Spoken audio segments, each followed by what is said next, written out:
Trump. Alain Badiou. Publisher's note.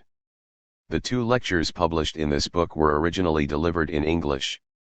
The first was given by Badiou at the University of California, Los Angeles, on November 9, 2016, and was subsequently reworked by the author and delivered in French.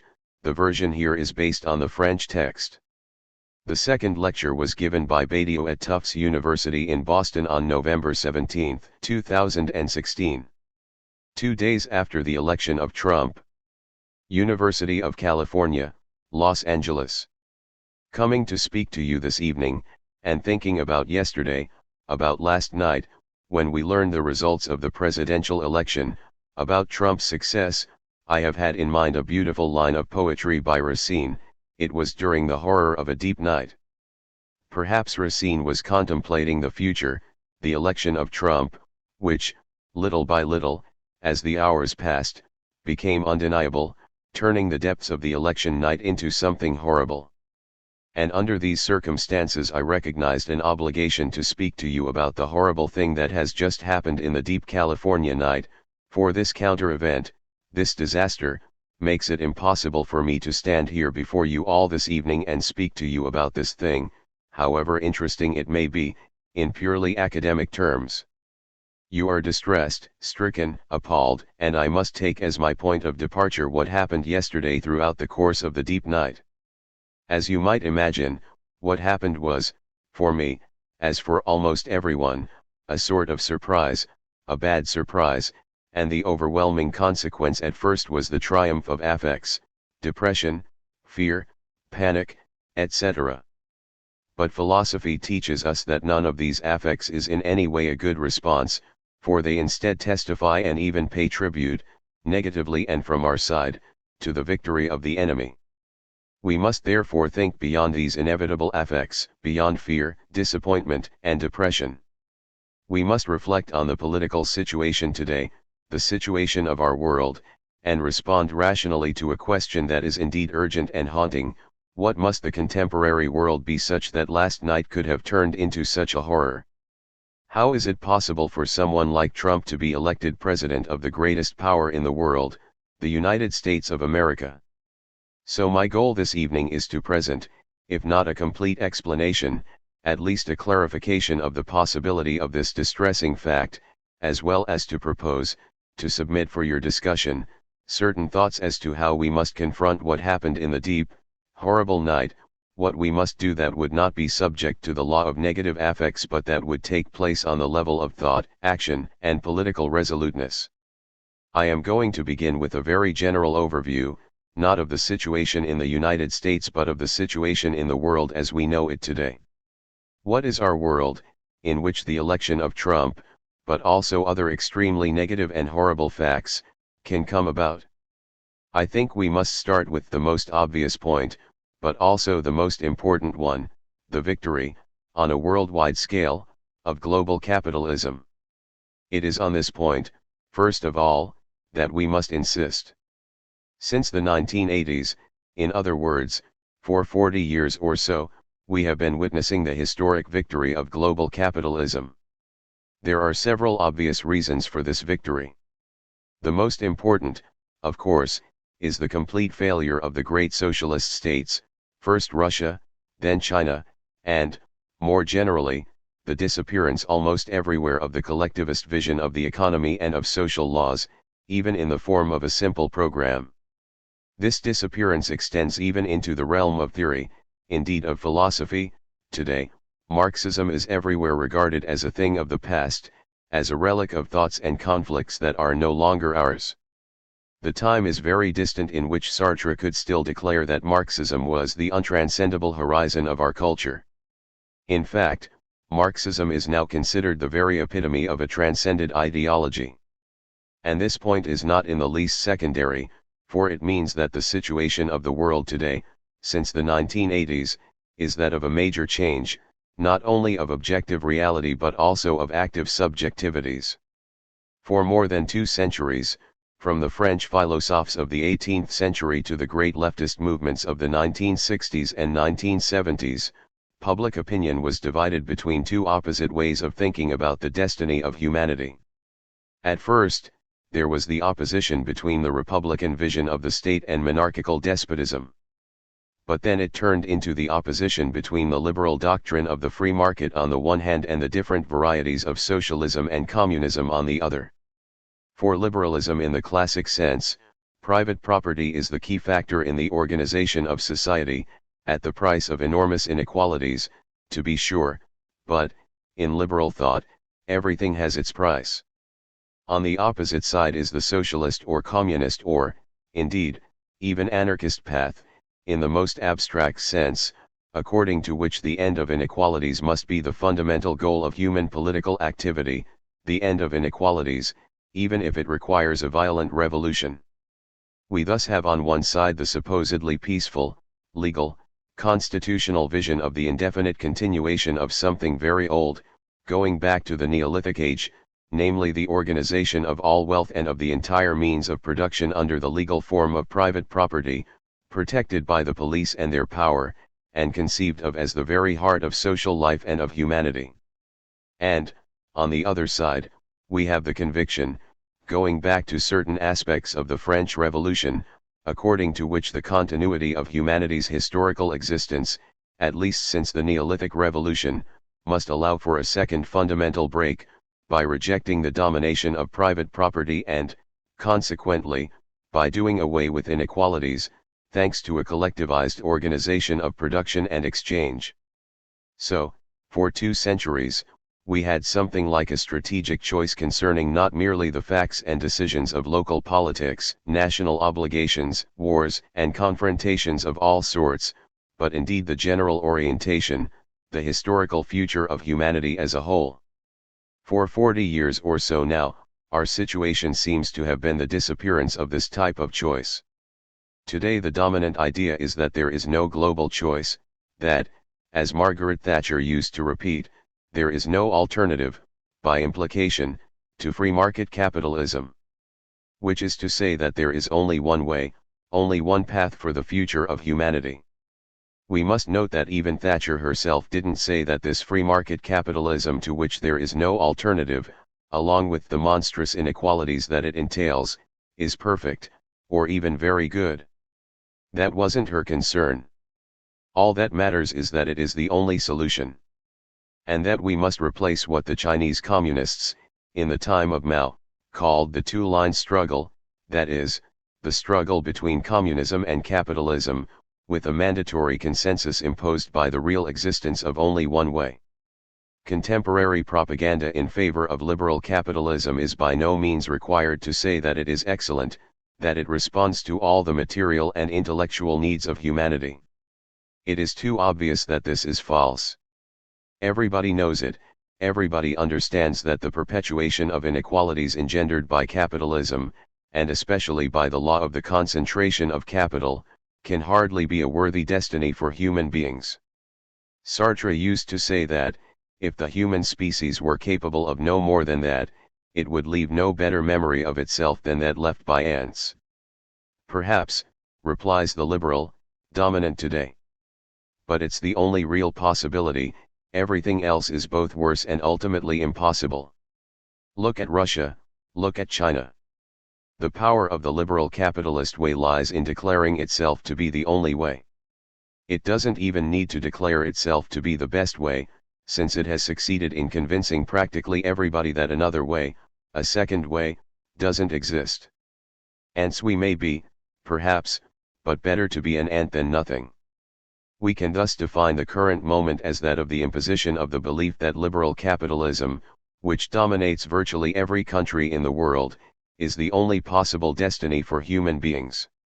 And, in the process, we also get a definition of the human subject. What is a human subject in this ruling liberal vision? A human subject is an owner. If he isn't an owner, he had better be a salaried employee. In any case, he must be a consumer, and, if he is none of the above, he is nothing at all. Now, what are the political effects of all this? What are the political consequences of this dominant vision of the world, which lays down the law that there exists only one strategic path for humanity as a whole. Every government, at any rate, must agree that this is the case. In today's world you cannot be tolerated very long as a head of state if you do not accept the dominant vision, that of the one and only path. No government anywhere in the world can say otherwise, lest it cause a crisis that will be its undoing. This is true of the recent socialist government in France, of the power of the Communist Party in China, as well as of the German or British government, of the powers in place in India or Japan, or of the President of the United States, whether Obama, Clinton, or Trump. All of them are saying the same thing: global capitalism is the only path that will permit the continuing existence of the human species. In fact, I think that, today, any political decision, at the level of the state, depends strictly on what I would call a monster, namely global capitalism, with its inequalities, its crises, and its wars. It is not true that a government, today, can be an autonomous entity. From the very outset, it is tied down within an all-encompassing determination, and it must affirm that what it does, and even more what it can do, depends upon its adhering to the laws of this determination, which are the laws of the monster. And the monster becomes more monstrous every day. For we have seen that, in the last 40 years, the effects of the fundamental law of the concentration of capital have become extraordinary in the true sense of the term. After all, we must recognize that, today, 264 people possess as much wealth, in inheritance and income, as the 7 billion others who make up the rest of the world. This is a far greater imbalance than was possible during the age of absolute monarchies. There is in fact more inequality in the contemporary world than at any other period in human history. And the fundamental law of the monster in question is scientifically defined. This is the heart of Marxism, not by more and more freedom but, rather, by more and more inequality. Today, the role of the state is the same everywhere: to protect these inequalities, to protect the monster. Whether we are speaking of the French socialist government, the conservative German government, the Chinese Communist Party, the power of Putin in Russia, the colonial state of Israel, the Islamic State in Syria, or, of course, the President of the United States, all of them have only one maxim: keep a place, large or small, within the deployment of the monster, be or become a respected player in the international frenzy of the marketplace. With the result that, gradually, the whole political oligarchy, the whole political class, ends up constituting one single group, a group of people who are divided only by their competition for the best jobs but who have the same idea of humanity's destiny. The great traditional oppositions, Republicans versus Democrats, right versus left, conservatives versus socialists, become purely abstract, tied to a bygone era, for these supposed divisions rest on the same conviction, the same political and economic basis. All these divisions are traversed, undermined, and finally annulled by the fact, recognized by every politician and by every government, that, as far as the future of humanity is concerned, there exists one and only one path, that of global capitalism. What is happening now is that this political oligarchy is being weakened in the Western world, because it is little by little losing control over the capitalist machine. By definition, global capitalism doesn't worry about its disastrous effects in this or that country. The contemporary bourgeoisie is to a great extent global. It is as comfortable in Shanghai as in Chicago, Berlin, or Sao Paulo. But, in general, politicians, for their part, operate at the national level, even as they depend largely on the fate of multinational corporations.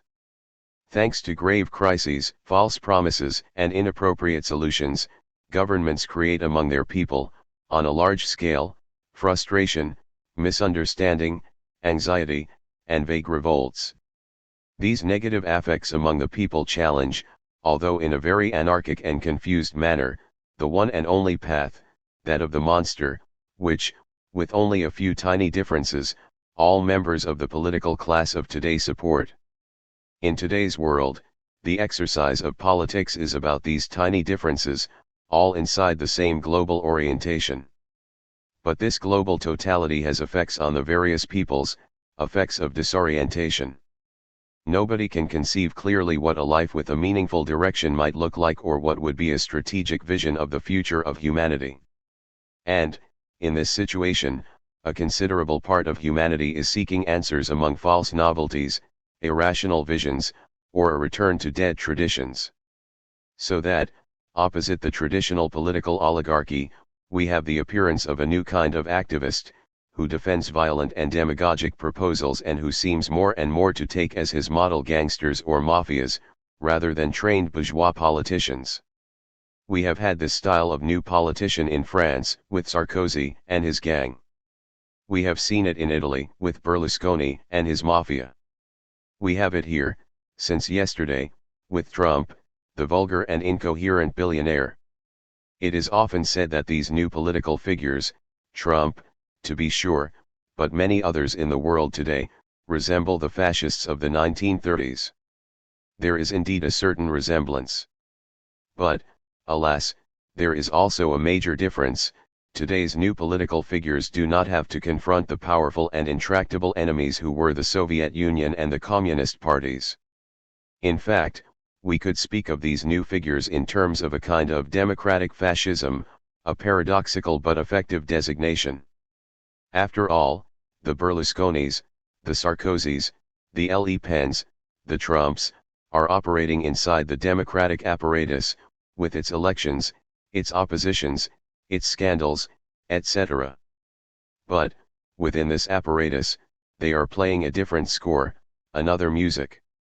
This is certainly the case with Trump, who is racist, a male chauvinist, violent, all of which are fascist tendencies, but who, in addition, displays a contempt for logic and rationality and a muffled hatred of intellectuals. The music proper to this type of democratic fascism is a discourse that does not worry in the least bit about coherence, a discourse of impulse, comfortable with a few nighttime tweets, and that imposes a sort of dislocation of language, positively flaunting its ability to say everything and its opposite. For these new political figures, the aim of language is no longer to explain anything or to defend a point of view in an articulate manner.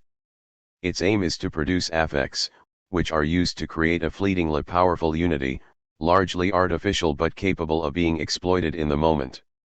In Trump, we find once again the deliberate vulgarity, the pathological relation to women, and the calculated exercise of the right to say publicly things that are unacceptable to a large portion of humanity today that we also see in Hungary with Orban, in India or in the Philippines, as well as in Poland or in Erdogan's Turkey.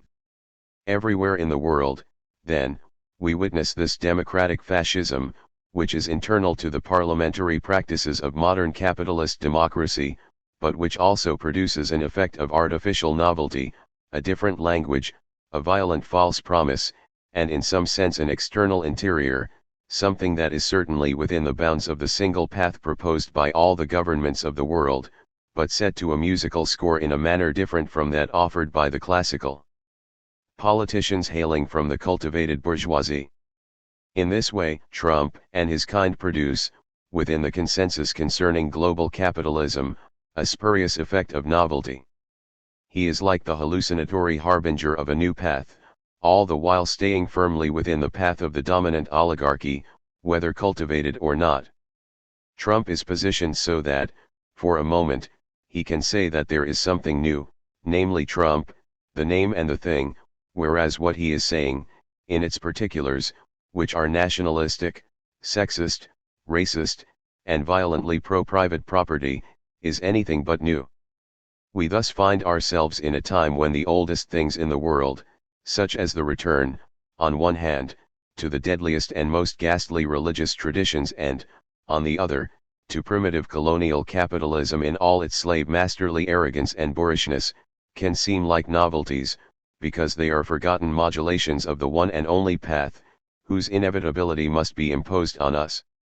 In a sense, democratic fascism is nothing more than yet another artificial conversion of old things into novelties.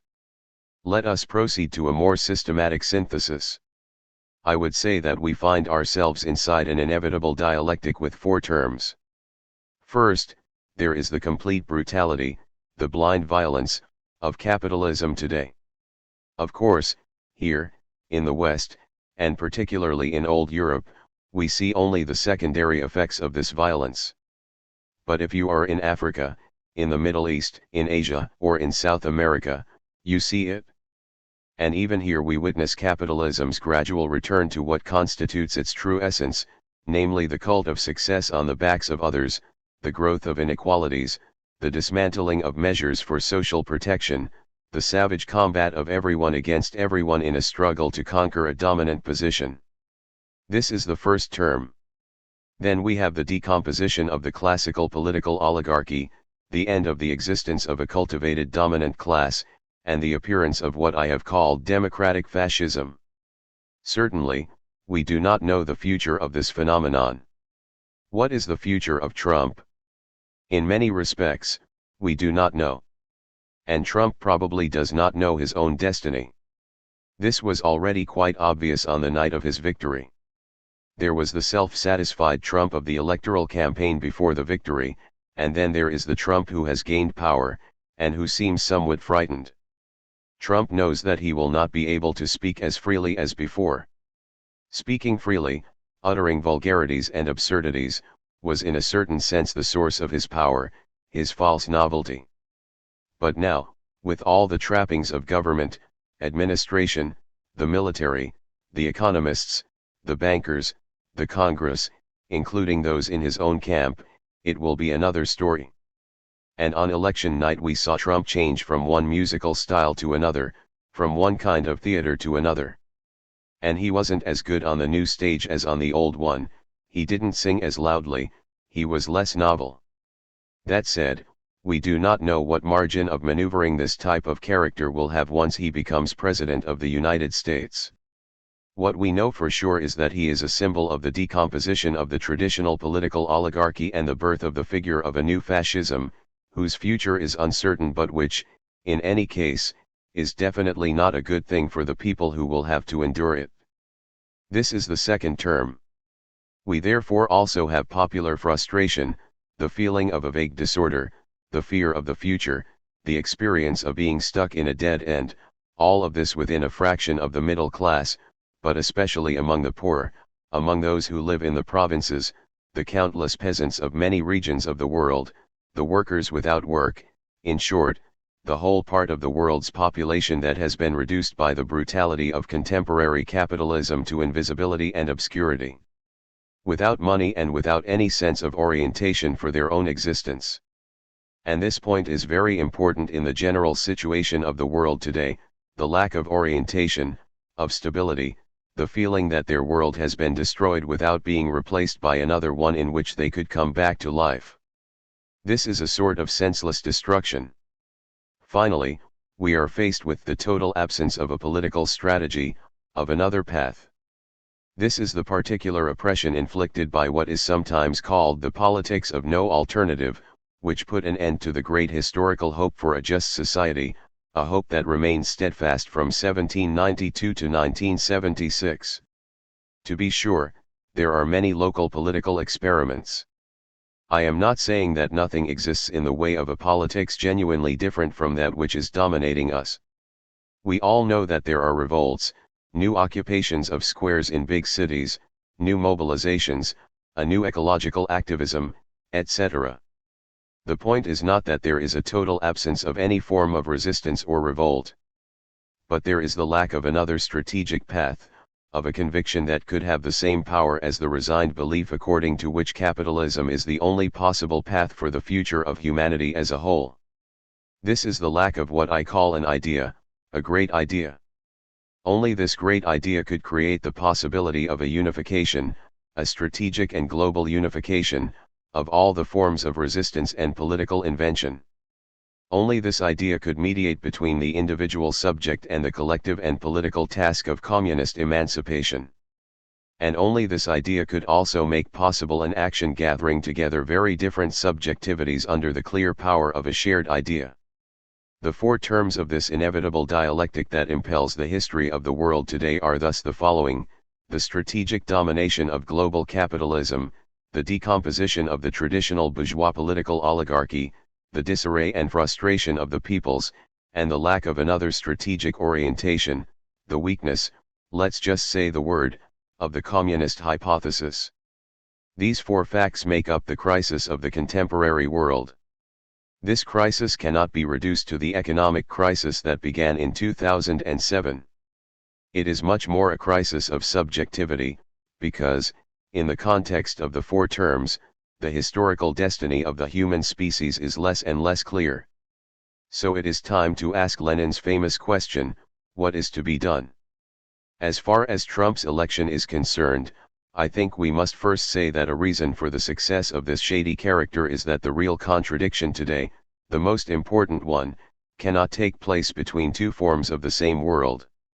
It cannot be inherent in the one and only path that has been imposed on us, that of global capitalism, of imperialist wars, and of the lack of any idea concerning the historical destiny of the human species.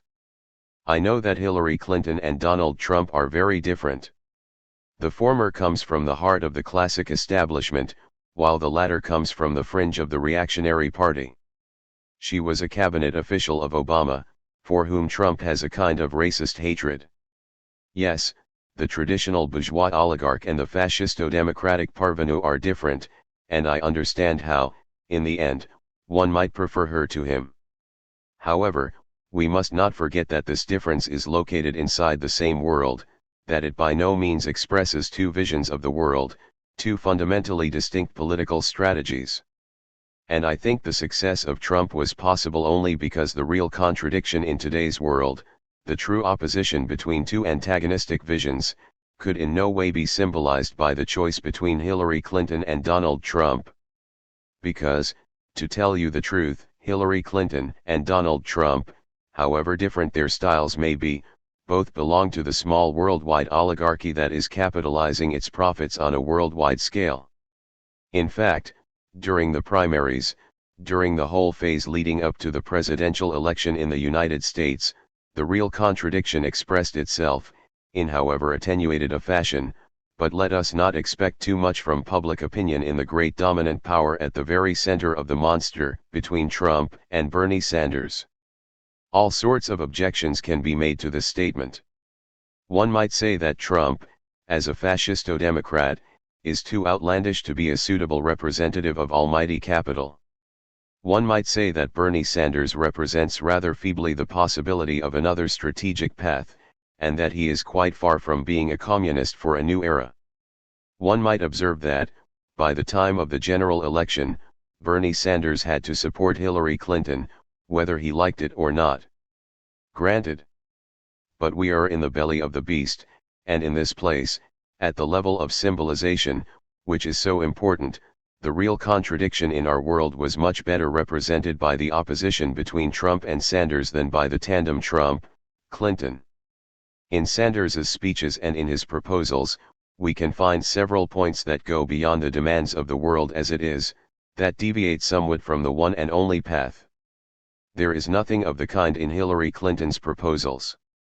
Here we have a lesson in dialectics, a lesson in the different forms of contradiction.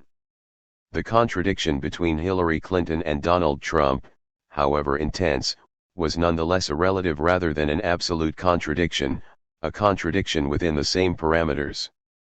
The contradiction between Trump and Sanders was at least the possible beginning of a vision of the world that might go beyond the one that is imposed on us. Trump was on the side of a pseudo-popular subjectivity, reactive and obscure. Sanders was on the side of an active and enlightened popular subjectivity which seeks to orient itself, beyond the constraints of the one and only path, towards possible modes of being outside the monster. To be sure, this possible exteriority was murky and tepid, but it represented a courage that can be useful in looking for and finding the practical experience of another path. We can say that the result of the elections in the United States is of a conservative nature, not so much because Trump and the reactionaries of the Republican Party emerged victorious as because it is the result of a secondary contradiction presented as if it were primary. Consequently, this election, and many others to come in many other countries, demands that we assess the situation in an absolutely innovative way. We can no longer content ourselves with people like Hillary Clinton, or with anything of the kind. We must create a return, if possible, towards a true contradiction. This is the lesson to be drawn from the horrible thing that happened yesterday in the deep night.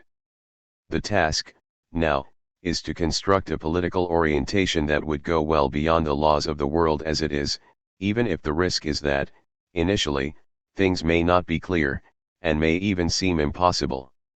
This is the moment to remember Lacan's formula: the real is the impossible. We must return to the real contradiction between politics in the service of capitalism and politics in the service of the peoples. After Trump, we can no longer just keep on going. We must begin something new. It is not enough to criticize, to deny, to resist. Our task is to affirm a new beginning. And the first imperative is to affirm the existence of, and thus to make exist in public opinion, a fundamental strategic choice between two orientations, which, for my part, I would call, although there can be other words, the capitalist orientation and the communist orientation. We must return to what lay at the basis of the great political movements of the 19th century and during the first 3/4 of the 20th century, and whose central point is the making in common, hence the word communism, of everything concerning the great processes of production and exchange. And, for this to happen, we must allow for the dictatorship of private property and the pursuit of maximum profits for a minuscule minority of people to be abolished in a very large number of sectors. Preparing the ground for this new beginning, leaving the counter-revolution that has been dominating us for the last 40 years, creating the conditions for a return to a fundamental choice between two paths, all this is the true essence of politics today. When there is only one path, only one strategic orientation, politics, in reality, gradually disappears. Trump is the symbol of this sort of disappearance. What are Trump's politics? Nobody knows, for Trump is a figure, a character, rather than a politics. The return of politics is the return to the existence of a fundamental choice. In sum, at the level of philosophical generality, we can say this: the essential political gesture, today, is the return of dialectics, which is to say, the return to the real two, beyond the deceptive one. On every issue, we must be the shrewd and tenacious activists of this return. This lecture was translated from the French by Joseph Litvak. 2 weeks after the election of Trump. Tufts University, Boston. What I'd like to do this evening is to provoke some philosophical meditations on the election of Trump. In itself, the election of Trump is not a great philosophical event. But it's a very interesting fact on many levels. Is the election of Trump a true disaster, the beginning of the end of democratic freedom, the triumph of racism, sexism, and social violence? Certainly it is a dark day for freedom, justice, and equality. I understand that, on the level of public opinion, many people feel anxious and depressed, that they are afraid for the future of the United States and finally of the world itself. I understand too that they are angry, that they oppose everything that the new president represents for them: violence, vulgarity, corruption, and contempt for the difficult lives of millions of people. I am on the side of revolts in the streets by thousands of young men and women. But, in some sense, we must affirm that Donald Trump in himself is something obscure and not really interesting.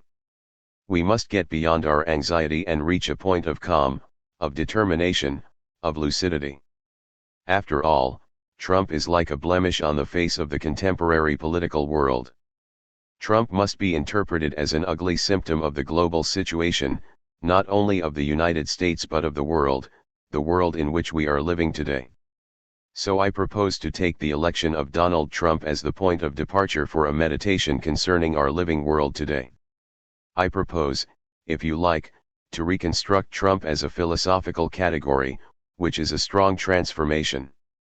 I propose to construct Trump in 3 stages: first, the global situation of the contemporary world; second, the political crisis of what is called democracy, that is, a form of state power in the Western world, the world of which the United States, Europe, and Japan are the center; and, third, the choices with which we are confronted, the answer to the old question: Now that Trump is in power, what is to be done? 1. First, the overall situation of today is in fact, it's obvious, but we must emphasize the point, a complete victory of globalized capitalism. This has many implications. First, monstrous inequalities, of which I offer only one example. Today, 264 people have the same amount of money as a total of 7 billion other people. It's probably the most important difference in the situation of humanity since the beginning of humanity's existence. The difference is much greater than during the times of aristocratic power and absolute monarchy. It's a real difference, since it results in two completely different worlds, two completely different visions of life itself, as you know. Moreover, the fundamental law of capitalism, namely the process of capital's concentration, operates at an accelerated pace today. So maybe tomorrow it will be not 264 people but only 2 or 3. We would have a sort of financial democracy transformed into a financial kingdom. This is the first point, and it is very important, because it is not entirely visible from the perspective of the West. It's an obvious truth, however, in Africa, in Asia, in Latin America, even if it's not completely obvious here. But if we want to understand the situation here, we must understand the situation of the world as a whole. It's a mistake to examine only our situation without thinking about the relationship between it and the situation of the world as a whole. 2. The second point, what is the contemporary subject? What is the human being of today? What are the possible choices of a contemporary subject? I think that the contemporary subject has in fact 4 possibilities in today's globalized capitalism. The first is to be an owner, a landlord, a capitalist. The second is to be at once an employee and a consumer, that is, to sell your labor and to buy commodities, to be in the labor market, on the one hand, and in the great marketplace of products, on the other. So the contemporary subject is between 2 markets, the market of labor, of jobs, and the market of products. This second position is that of many millions of people today. The third possibility is to be a poor peasant, a truly poor peasant, in Africa for example, perched at the limit of existence, of the very possibility of life. And the fourth possibility is to be nothing at all, neither a consumer nor an employee nor a peasant nor a capitalist. Probably 3 billion people today are in that position, and they are wandering through the world, searching for a place to live. This point is about the distribution of subjectivities and about how people live today. We must see this point clearly. 3. The third point, which is the consequence of the previous 2, is that the unity of all this, what constitutes it as a world in some sense, is in fact money. It's the circulation of money that is the true definition of this world. This is the fundamental point to be derived from the monstrous unity of all these contradictory determinations. And the point is probably very important today, although I can agree to call it a hypothesis. It's a major challenge to understand why, on the one hand, you have so many people without jobs who are wandering through the world trying to find work while, on the other, you have long working weeks for all the people who do have jobs. It would be reasonable to create a working week that would be appropriate to this situation. But that's not what has happened. In my country, many presidential candidates are proposing to lengthen the working week, from 35 hours to 40 hours. And we have 10% of the population in France, not in Africa or in Asia, who are without jobs and who are wandering through the country trying to find something to do. And so, probably, capitalism itself at this point is not able to provide the totality of the world's population with jobs. What we have here is a sort of limit of the capitalist possibility.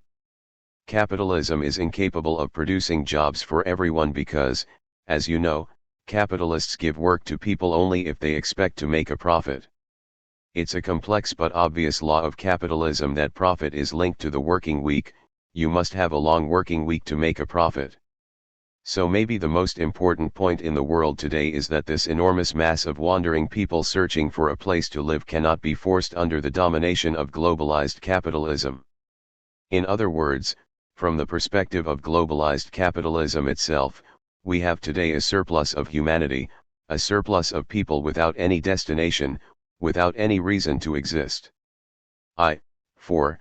Another point of a different nature concerning the global situation today is the constant affirmation that there exists only one way, only one future, namely, the continuation of globalized capitalism.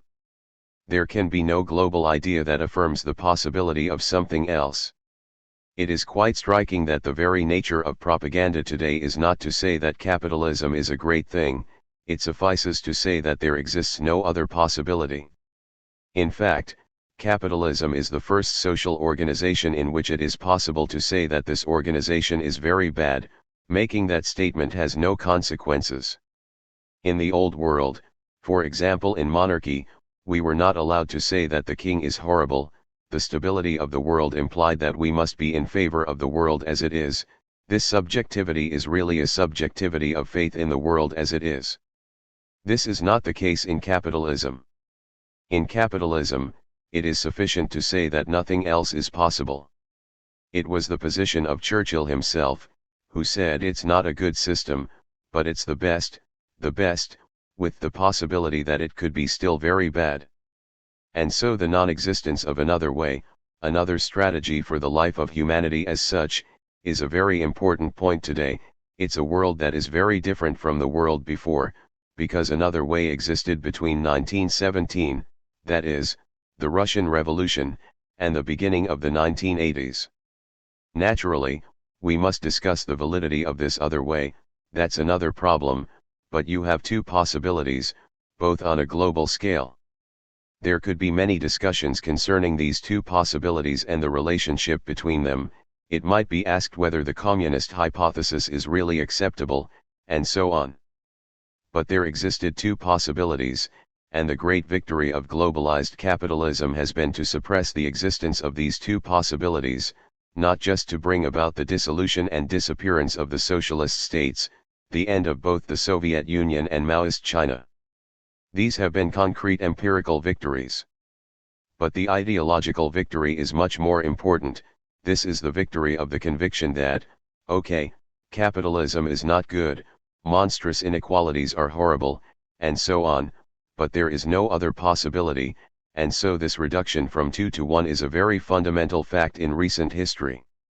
We are, in some sense, in a consensus, a negative consensus, not an enthusiasme general for capitalism, but capitalism doesn't demand that sort of thing. This consensus is the negative idea that nothing else is possible, and therefore that only some local transformations on minor points are possible, but that the global system cannot be changed. All this composes the general vision of the world as it is, and in some sense Trump is a symptom. 2. My second point is that the world as it is produces different symptoms in the political field. The world as it is creates a political crisis, a profound political crisis concerning the definitions of politics itself, of democracy, of the state, of government, and finally of the necessity of government. I want to explain why. And, to make it clearer, I will try to represent this situation in the form of a picture. See Figure 1. Suppose this surface, the background to Figure 1, is the entire world, the infinity of the historical world of today. Modern politics always begins with the idea that this world is not completely unified but divided into two parts. We observe in fact that the democratic system is always a system in which we must have, two different tendencies as a minimum. If you have only one tendency, it's not a democratic system, because there is no choice. So the idea of choice is the idea that there is a reason to have two different political parties, two different orientations, a division of the subjective world between two different global tendencies. In some sense, if we observe the history of all this, we see that, on one side, we have a tendency in the direction of universality and equality and, on the other, a tendency to identity and hierarchy. That is the most abstract distinction between the left and the right, between Democrats and Republicans, between communists and capitalists, and so on. There are many names, many different histories, many incarnations of all this. the subjective state occurs within the polarization between the two tendencies. Figure 1. The global democratic system, that is, the constitutional system in our world, the system with elections, representation, and so on, is the idea that the two dispositions, the two parts of the world, can be represented by organizations or parties or factions, that there is a process of representation of this subjective differentiation, this subjective contradiction, which is ultimately the power of the state. By the mediation of the parties, the power of the state is distributed, sometimes divided, between the different tendencies. So we can describe the global representation as such. What is named today the political elite or professional politicians represents the tension between the two tendencies at the center of the general space in the form of two different organizations or parties. So we can have, for example, Democrats and Republicans, we can also have left and right, and so on. The fundamental characteristic of this sort of system is that, in some sense, the division cannot be too strong, because if the division at the level of the state is too strong we have civil war. So the very essence of this sort of political system is to represent the contradiction without opening up the possibility of civil war. In the United States, you are very familiar with such a division in the form of the Civil War, a terrible war, because it was impossible to create a state where you have on one side the right side of figure 1 the possibility of slavery and on other the left side of figure 1 the impossibility of slavery. So the war between the South and the North was the moment when the unified representation of the fundamental contradiction was impossible. So, in order to avoid a civil war, we must have a sort of common opinion among the political elite. But what, in the end, is this common opinion? In the world as it is, the common opinion is precisely that the general law of the space as a whole, which is represented by the background to figure 1, is globalized capitalism. So there really is something like a common ideology, which creates a formal unity of global representation at the level of the state and which excludes civil war at the price of accepting the general law as the structure of the world as it is, the law, in short, of globalized capitalism. Of course, this complicity between the two parties, which is the key to the existence of the state, is criticized by many groups. So we have, on both sides, organizations, groups, ideologies, and individuals, some of whom are saying, no, this political elite is not sufficiently on the side of universality and equality, while others are saying, no, it's not sufficiently on the side of identity, hierarchy, and old ideas. So we have something like the permanent possibility that there exists something on the left of the left and something on the right of the right. We know very well that, in the previous sequence, the limit of this extension of representation on the left was communism and the limit on the other side was fascism. So communism and fascism were outside the system of representation because they constituted the limits of the tension between the two fundamental polarities, but, at the same time, they always had points of intersection with the global elite. For example, the Communist Party in France has had representatives in the National Assembly, and eventually, in 1981, they entered the government. And, after that, they were as good as dead, because to be in government was in fact contradictory to their proper existence, which was precisely to criticize the classical representation. On the other side, the same thing happens with fascism. Fascism is by itself outside of the normal representation in democracy, but sometimes fascism is also inside the government and can take power. This was the case in Germany just before the Second World War, for example. So we have a very complex relationship between two contradictions, the fundamental contradiction, latent at the global level, between communism and fascism.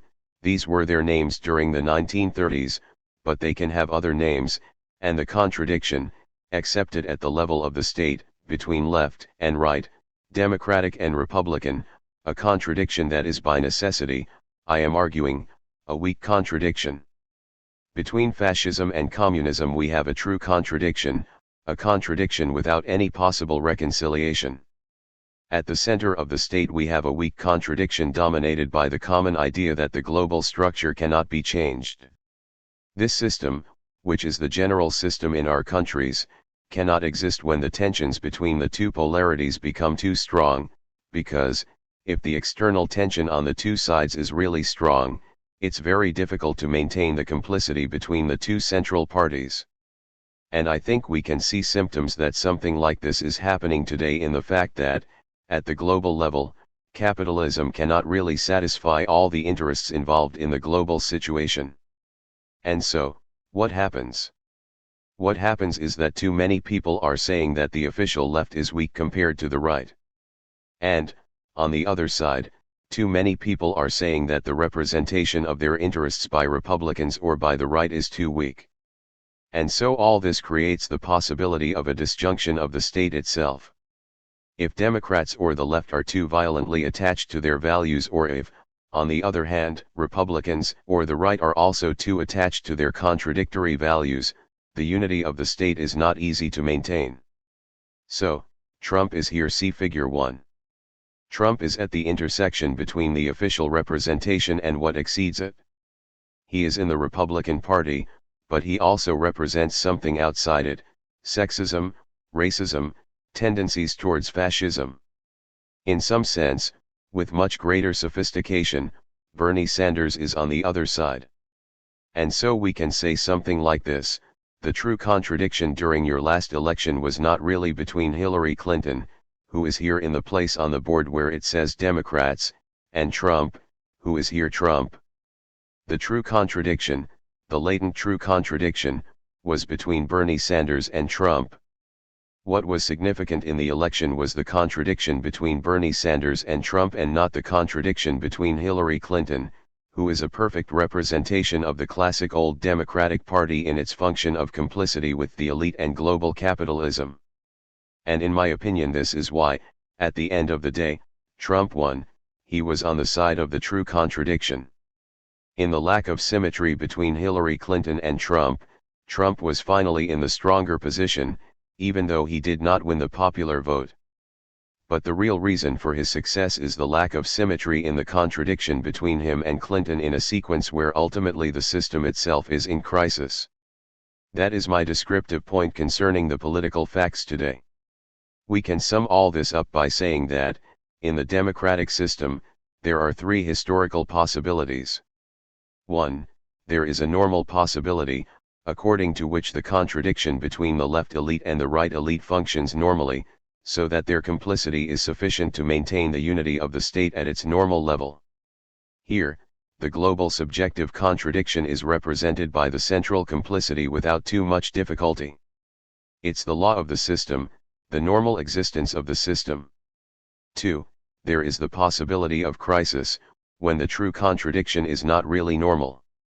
For example, in France today, we have no normal contradiction at the level of the state, because the left is practically dead, and so everything is decided inside the right itself. But if the decisions are made inside the right, the system is not normal, it's in a crisis. This is the second form, when the election is not organized by the true contradiction from the point of view of the people. People don't think that it's the true contradiction. 3. And there is a third possibility, which is when finally the crisis is so strong that you have a real conflict. This is a conflict between the fundamental tendencies, a conflict between fascism and communism, among other possible names, but a conflict which raises the possibility of civil war. And so perhaps, today, the democratic system everywhere in the world, not only here in the United States, is moving from two dispositions, two big parties and their respective alternatives, to four dispositions.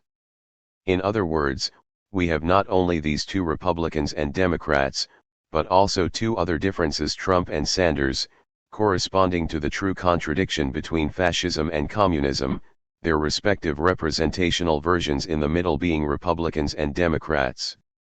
And when we have four different possibilities and not two, it's a crisis of what? A crisis of the political elite, because the political elite is precisely the product of the normal functionality, that is, of the normal existence, of the center of the state. And finally there appears a symptom. In France, the great symptom is that people can't distinguish practically between the left and the right, François Hollande is a political blob. Here, the crisis is such that people ended up choosing Trump and not the regular Republicans. And so it's not the true contradiction.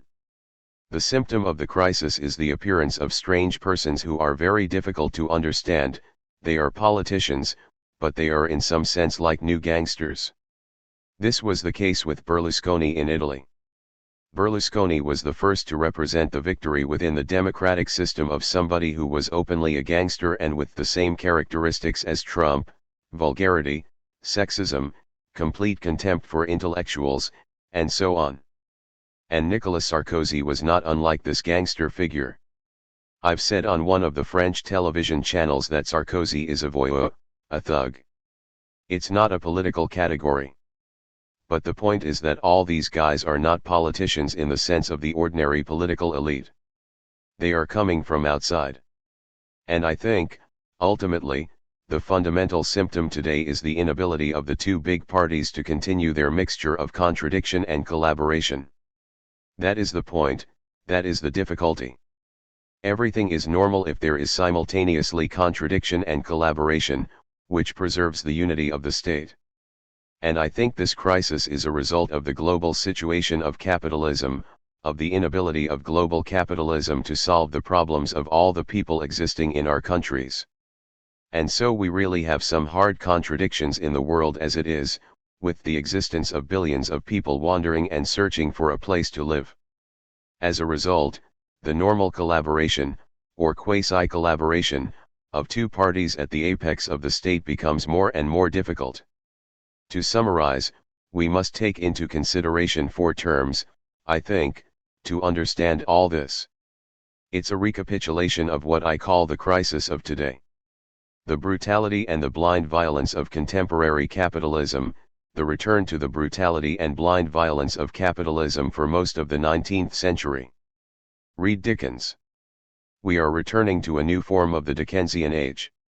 The decomposition of the political elite, this whole story which you can see in Figure 1, raising the possibility of a new fascism, a very dark result. Popular frustration in the face of all this, the feeling of an obscure disorder, the conviction that there is no acceptable orientation of the world, that I can't go on, but, to echo Beckett at the end of one of his famous books, capitalism can't go on, so it goes on. And, finally, the lack of another strategic way. So, in an arithmetical formalization, we might say, at the global level we have the passage from two strategic ways, the contradiction of capitalism and communism, to one, globalized capitalism as the only strategic way, and at the level of politics we pass from two to four. But among these four there are inequalities. For the moment the greatest strength is on the right side. The possibility of a new form of fascism is really present. And the lack, the terrible lack, is the lack of something on the other side. We will return to this point. 3. What I call the crisis of today is the system of these 4 points. So what is our task? What is to be done? I think that we must absolutely find something on the side of universality and equality. We have to create something new. We cannot repeat, we have to invent. My proposal at the philosophical level is to adopt the name that has symbolized this polarity for a whole century, which is the word communism. To be sure, it's a word that is fundamentally historically corrupted and difficult. I know this, but in some sense the same is true for democracy. Democracy has been largely the organization, on a large scale, of imperialism, colonialism, and a general complicity with the development of monstrous inequalities, with the idea that capitalism is the only possible strategic way. In some sense, all political words are corrupted. History is a great corruption of everything that is present in history itself. But a name is only a name. What we lack is an idea, a great idea. What do I call an idea? It's a philosophical term, a mediation between individual subjects and the collective and political task, movement, or organization. An idea is the possibility of action across and with very different subjectivities. An idea is the possibility that very different subjectivities, very different social positions, very different nationalities, work in a common movement under the same concept. And I think that we can summarize this idea in some very simple points, which in fact have been the points of communism. But we can't repeat them in their primitive form. The first point is that it is not a necessity for social organization to reside in private property and monstrous inequalities. This point is very important, because the propaganda of capitalism is precisely to say that it is a necessity, we cannot do anything else. We have the historical proof of the failure of communism, and so we must return to the good old idea that private property must be the key to development and social organization. This point is always a displacement of the global system in the direction of the right, and even Trump is a consequence of this situation, a situation without any answering vision on the other side. And so we must first affirm that it is not a necessity, we must resist the conviction that the only possibility is globalized capitalism. We have to pass from one to two. We must return absolutely to the conviction that there exist two strategic ways and not one. And we can organize limited experiences that demonstrate that it is not a necessity, that you can organize production and social life in a form that is not the dictatorship of private property. And so finally we can affirm that it is not true that private property and monstrous inequalities must forever be the law of the becoming of humanity.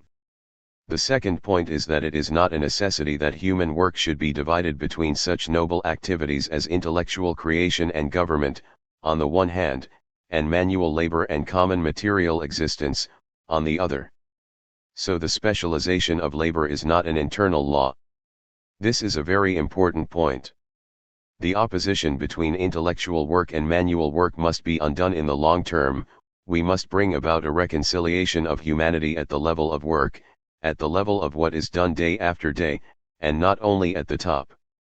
The third principle is that it's not a necessity for human beings, and this point goes against the right, to be separated by national, racial, religious, or sexual boundaries.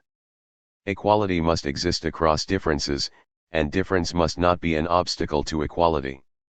It is a philosophical argument of the right that equality is impossible because there are too many differences among human beings. Naturally, they say, some are intelligent and some are stupid, and so on. So the fight against equality is always on the side of identities. Your identity is to be a poor man and stupid, or your identity is to be a rich man and intelligent, or you are white and good, or you are black and bad. So there is a close relationship between the cult of identities and the opposition to equality. But we must affirm philosophically, as a dialectical position, that equality must exist across differences and thus that differences are not obstacles to equality. Equality must be a dialectics of difference itself. The creative capacity of difference is equality. We must reject the belief that, in the name of differences, equality is impossible. So, to put it concretely, boundaries, refusal of the other in any form, all this must disappear. It is not in any way a natural law. And the last principle is that there is no necessity for a state in the form of a separated and armed power. We can go in the direction of what Marx calls free association, that is, the idea that everything concerning people's lives and futures can be discussed appropriately in meetings among people themselves. So these 4 points can be summarized easily: collectivism against private property, polymorphous work against specialization, concrete universalism against closed identities, and free association against the state.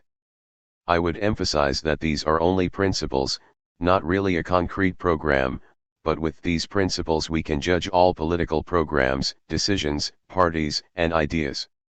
Take a decision, by the government or by other authorities, the question will be, is this decision moving in the direction of the 4 principles or not? The principles are the protocol of judgment concerning all decisions, ideas, and proposals in the field of politics.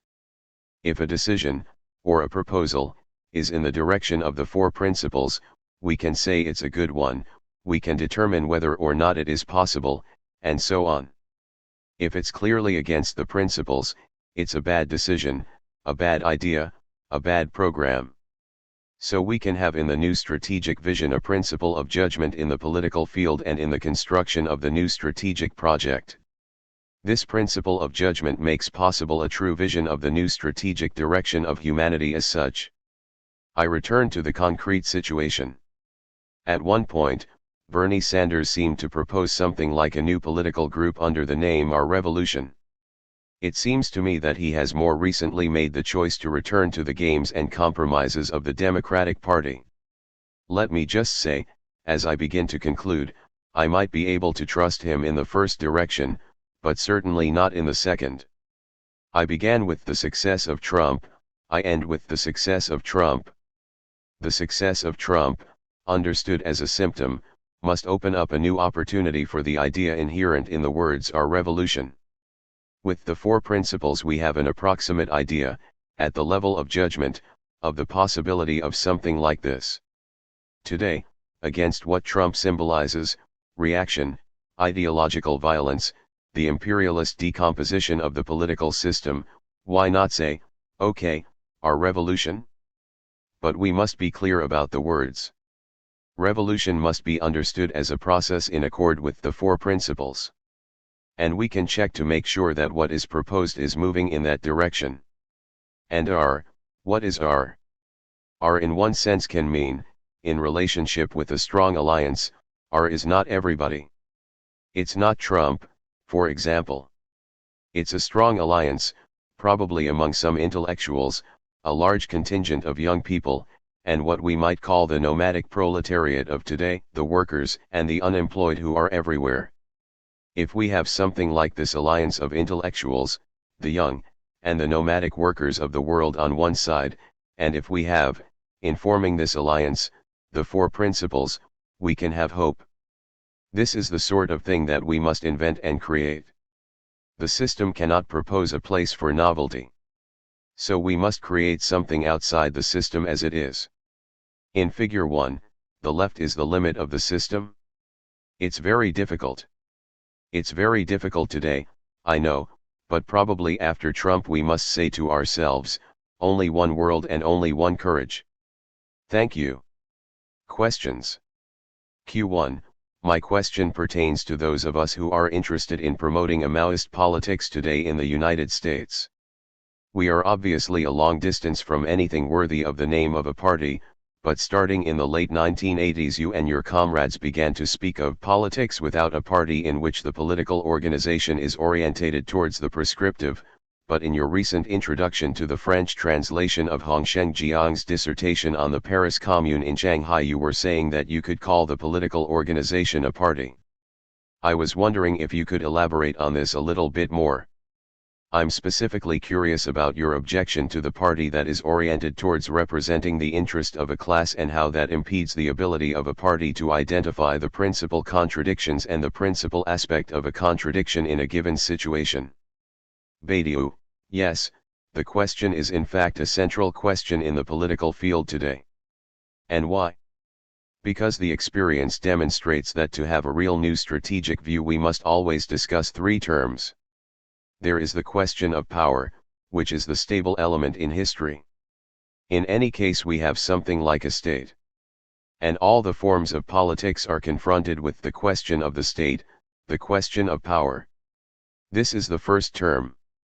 On the other hand we have big mass movements, revolts, spontaneous expressions of the ideas of people, and it's a necessary part of new politics.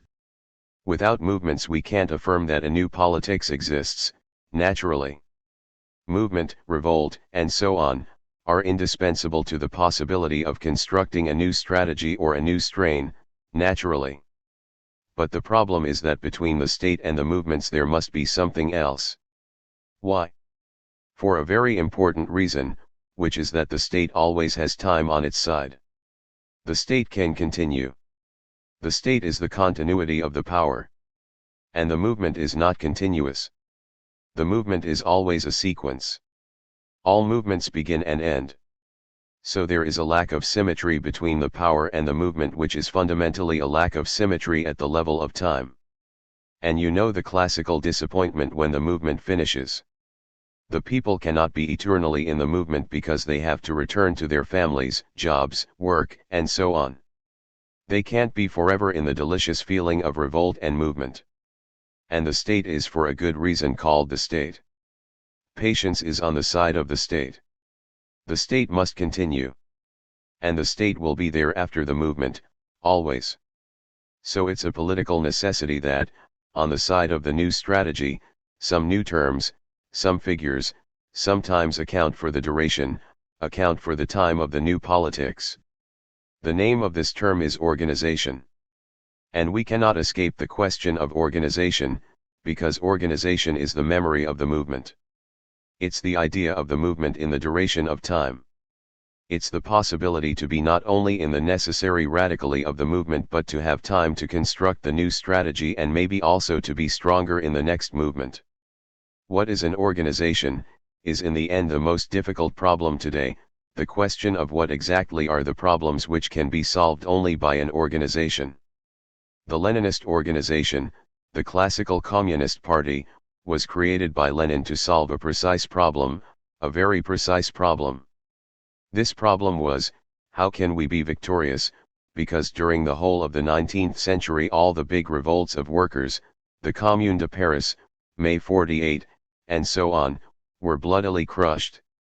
And so at the end of the 19th century the question was not the question of movement, because we had many experiences of substantial insurrections of workers, but the question was to be victorious. We cannot continue in the way of constant defeat and dispersion. And we cannot accept what the social democratic parties in Germany or in France did, that is, finally to reduce the action to this place, the inner circle on figure 1, the place of collaboration. So the question of organization, at the beginning of the last century, was clearly not an organization to occupy the place of collaboration, in government, parliament, and so on, nor was it the pure anarchy which led in the end to the bloody massacre of thousands of workers in the streets of Paris. And Lenin proposed a strictly disciplined organization, in some sense in the military model, an organization which is able to continue the action not only in the context of the movement but also in the face of the state, maybe an organization which is able to seize power, to destroy the power of the enemy. So the Leninist organization solved one problem, the problem of victory. And Lenin himself said, we are in the century of victorious revolutions. It was the idea that the 19th century was the century of the invention of the communist revolution, but it failed in regard to the question of power. And Lenin had the idea that we are in the century of victory of revolution, and that was why the Leninist vision was actually accepted by millions of people for many years. It was in the idea of victory, in some sense the first victory of pure workers, and so on, in the history of humanity. So it was really an event, an extraordinary event. What we might very well observe in terms of historical destiny is that the party, the classical party made to be victorious, is certainly victorious under particular circumstances. It was the case in Russia and in China too, after the Second World War, but that it has difficulties in organizing a new society. Power is one thing, but the function of power is to continue the new strategy and not to be only power as such. And so the big problem has been, how can we continue in the direction of communism with this type of party which is appropriate to victory, but which has difficulties conserving the dynamic of the action when it is in power and which maybe can be finally transformed into a new figure of state oppression. After that we have many ideas and attempts to transform the Leninist vision of the party and all that under the idea that we must have some form of organization which is between the movement and the state, but which must not be confused with the state. So we must invent not only the possibility of seizing power but the possibility of being organized outside power even if you are in power, and so to create organizations which are not confused with power, with the state, and will really represent the ideas of the movement. And the movement must continue, revolt, the movement, mobilization of masses must continue even under socialist power. But now this invention is not realized completely. It was the failure of the Cultural Revolution in China, in some sense, it has been the failure, the historical failure, of that sort of perspective.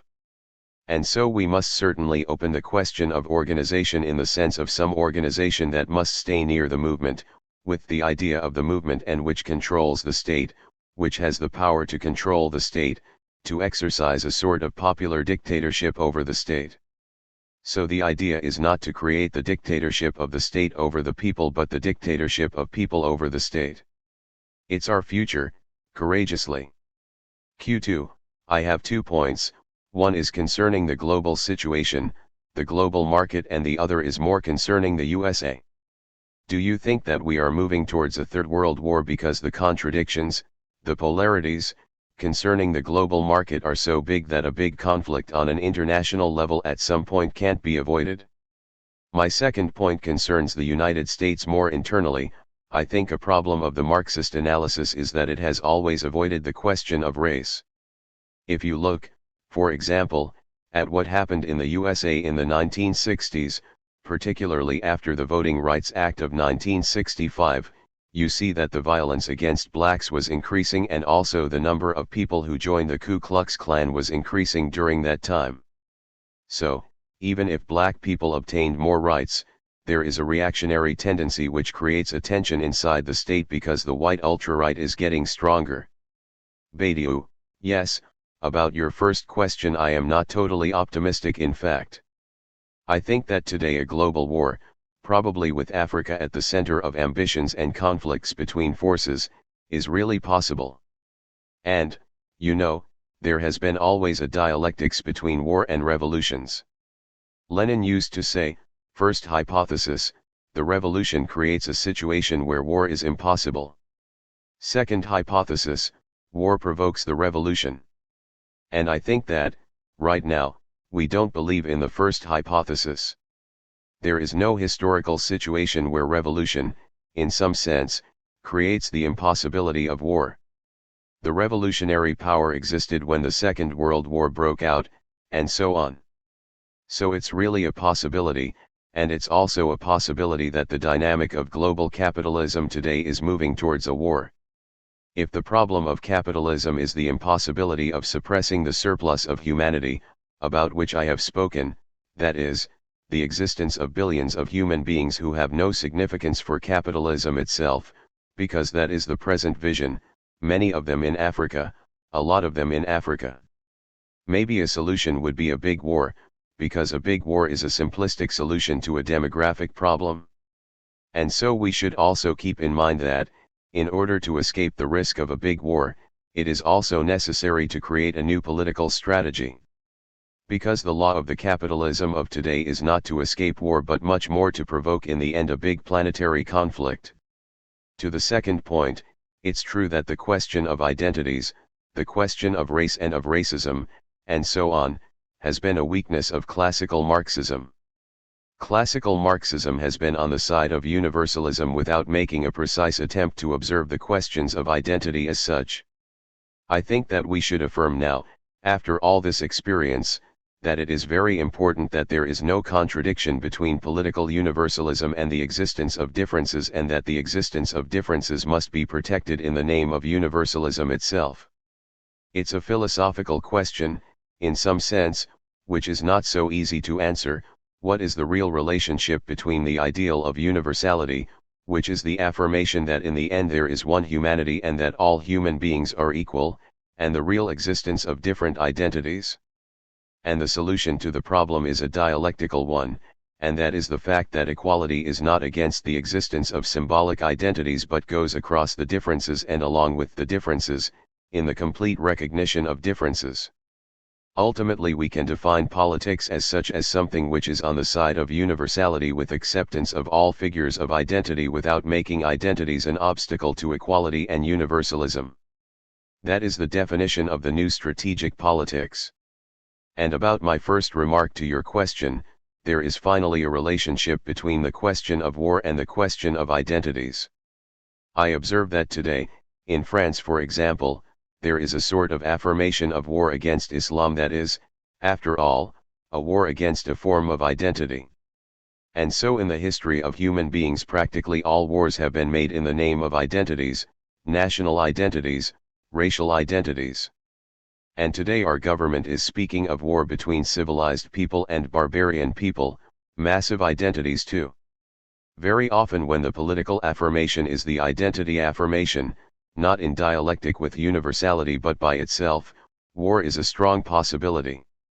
Q3, in your talk you moved very quickly from the election of Trump to these broader and, I think, very familiar ideas about the evils of global capitalism, the left-right divide, and so on. But I wonder if one has to be a bit more careful about doing that, because of course what's interesting and fascinating and terrifying about Trump is the way that he scrambles many of these familiar categories and oppositions. So I think one could contest pretty much everything that you have on the board there, certainly where you place Trump. Now, of course, one of the problems of talking about Trump is, who knows what he really believes? But one thing we do know is that he has been hostile to free trade for a very long time. I lived in New York City in the late 1980s and early 1990s, and often you would read about Trump railing against free trade in the popular press, and he has continued to do so ever since. He views free trade as a zero-sum game, so if one country is winning another must be losing, and that has been a very constant theme in his work. Now who knows whether he's going to engage in trade wars, and so on. But his stance does suggest that you can't tie him quite so easily in the way that you do to the triumph of global capitalism, that he represents something quite different which is sometimes called economic nationalism or nationalist capitalism, but I think one must be a bit more careful in tying Trump to this idea and also to this very familiar left-right opposition. He is more interesting than that. Badiou, you know, I interpret Trump precisely as a symptom of a crisis of globalized capitalism as a system, as a crisis of the political organization of the economic system. That is the point. Naturally, Trump, for example, proposes nationalist restrictions of universal trade, proposes to expel Mexican workers, and so on. And all that, in some sense, is not compatible with the sovereignty of the global market, it's true. But it's precisely a symptom that the relationship between the global existence of capitalism at the scale of the world, on the one hand, and the political system, on the other, which is, on the national scale, the state, and so on, is in profound crisis. I think that the political elite today cannot propose to the people a correct articulation of the contradictions between their life and the global situation of the market. That is the point. And so the reason for the appearance of figures like Trump and Berlusconi and so on is that in some sense the political system today cannot control the effect of globalized capitalism. In some sense globalized capitalism cannot recognize states and nationalities and so on. It's not its problem. You know the 264 persons who are, they are internationalist, in some sense, they are in Shanghai, Chicago, Sao Paulo, and so on. The circulation of money is the unique principle of the system, but it cannot be the system of the state, of a national state. So today there is the contradiction of the political field and the economic organization. The political field stays at the level of the state and the global organization is not at the level of the state. And so we have reactive nationalism against this situation and we have no concrete universalism in the other sense, because true universality would be against the global market, naturally, and in the proposition of another form, a different form of organization, of the collaboration between people concerning production. And that is the situation. And so Trump, I agree with you, is a contradictory symptom at this time. He is a symptom of something which is wrong in the relationship of the appropriation of political power to the present existence of the global market. And it's normal in some sense, because in the end the global market cannot take into consideration the limit and the identity in the form of nationalism, and so on. In some sense it's an abstract power. It's the power of money.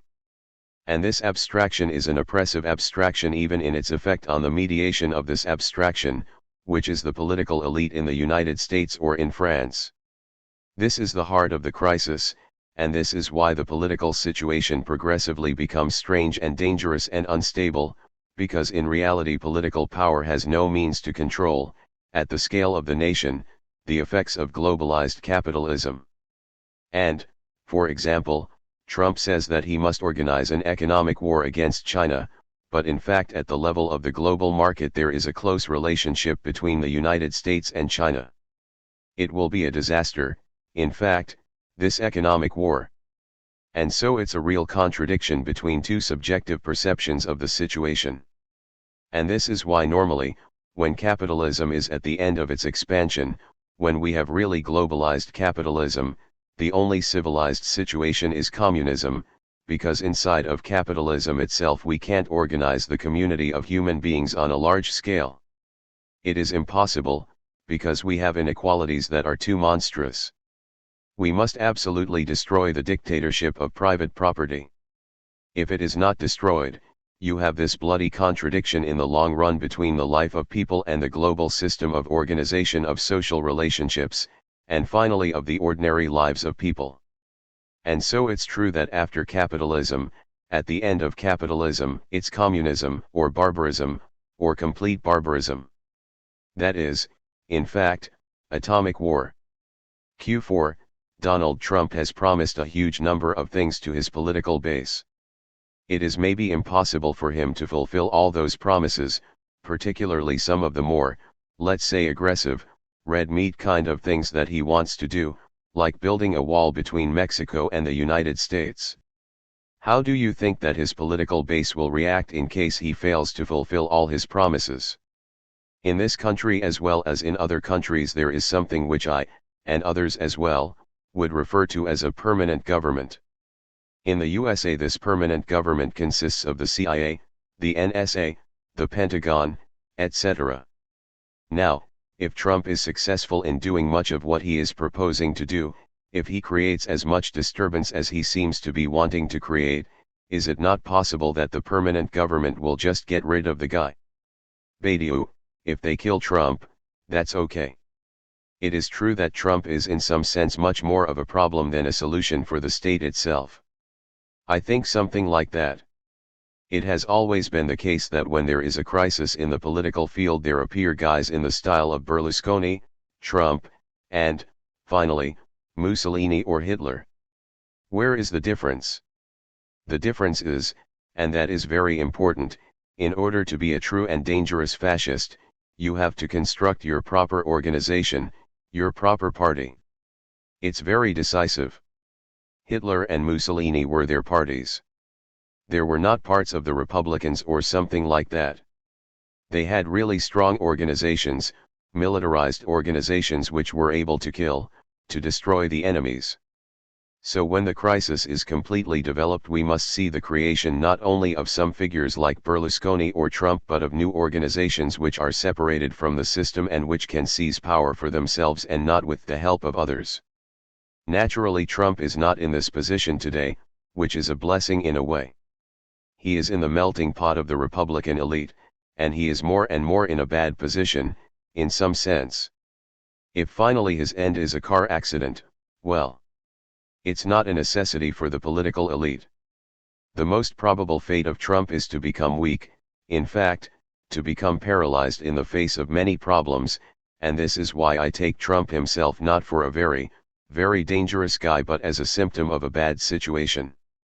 And this is why we must look at the situation which created Trump and not be fascinated by Trump himself.